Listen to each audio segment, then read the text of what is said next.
to your point about, like, I thought we were beyond this. I put in the outline, have they quit? I really don't want to have that goddamn discussion anymore. I'm sick of it. This is like the third time in the last 5 years I've had Groundhog's Day, man. Like, why do we have to keep talking about this shit, man? I am not the God. I am a God. Like, I just feel like I'm living the same season over and over. And the conclusion I have drawn from this game and this run up to this 7-game losing streak, re-signing Travis Konecny cannot happen. And if you can figure a way out of Sean Couturier's contract, you need to do that. Same goes for Travis Sanheim. So you're back and blow it up. Not even blow it up. Like, I don't need to trade, like, everyone. I mean, trade anyone you can. Sure. But the problems of the previous era, and I'm not putting them on Giroux, but whatever that core group was, had some sort of issue stepping up. When it mattered most, they shit themselves. I'm seeing that again. I know I've made it a joke that, like, Erson's problem started the 15th, and, the day before that in February, Couturier was named captain, so obviously we're going to blame the captain. That's not what anyone tied to that previous regime, it's over. We cannot win with those guys. They might go on to win elsewhere. That could very well happen. It's not going to happen here. Okay, number one, what I'll say is that I don't think this is a good time for us to be talking about off-season moves. You're right. This is like the most emotional time possible. Obviously, every fan is going to be thinking, trade everybody, blow it up. I'm as angry as I've been all year about this team. So I don't think this is a good time for us to be talking about off-season moves. However, the one thing I don't like about that framing, and, like, fine, maybe you're right. Maybe there's some sort of, infection that has done something to the players that lived through all the crap that we've lived through covering this team for the last decade. That said, I feel like that lets the new regime off the hook too much. Because you know what?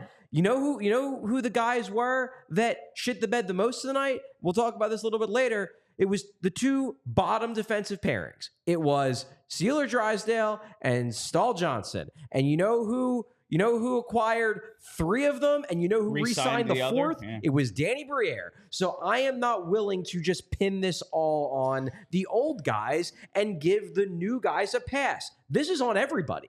Oh, it's certainly on everybody. And you're right. Like, trying to pin it on any one thing, who's to blame? I mean, there will be prevailing narratives throughout the offseason and stuff, but, like, everyone has a hand in this. It's not like, Tortorella has to go, or the goaltending, and the goaltending is a huge part of it. Like, that is the number. If we're going to put it on any one thing, like we said Monday, it's the goaltending. Also, like, they can't score on Caden Primo and Sam Montembeault. But in fairness, Jess Greaves. In fairness, it was the goaltending in 2021 too. I mean, I lived that. I remember, and I mean, say what you will about what Carter Hart apparently very well might have done, but, like, in 2021, he was having a mental breakdown, and the Flyers' only other option as to, like, other than playing a guy who was basically falling apart mentally, was to throw an aging Brian Elliott out there every other night, which they couldn't do. So the goalies couldn't save anything, and the team started losing a ton.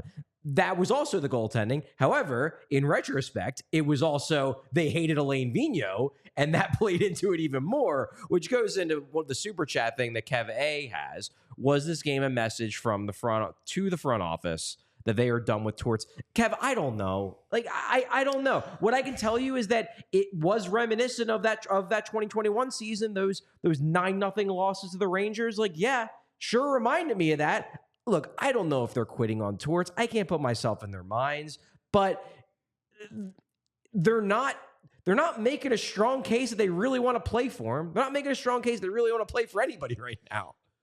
And that's, like, what's frustrating to me right now is, again, we gave Torts all the credit for the first, 70 games or 65 games, whatever. Like, he does have a hand in this. Of course he does. But everybody does. Having lived this before, like, I'm just tired of blaming coaches. Like, Peter Laviolette, Craig Berube, Dave Hackstall, like Elaine Vigneault. I'm just tired of blaming the coach. The guys on the ice could just go out and play fucking better, regardless of who the coach is. At the end of the day, they had a chance still to make the playoffs. Here. Yeah. With the win here today, we're still staying in the picture.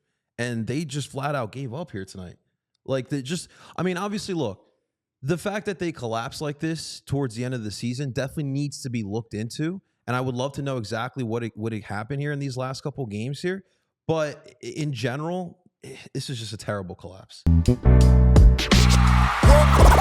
all silly like the mayor.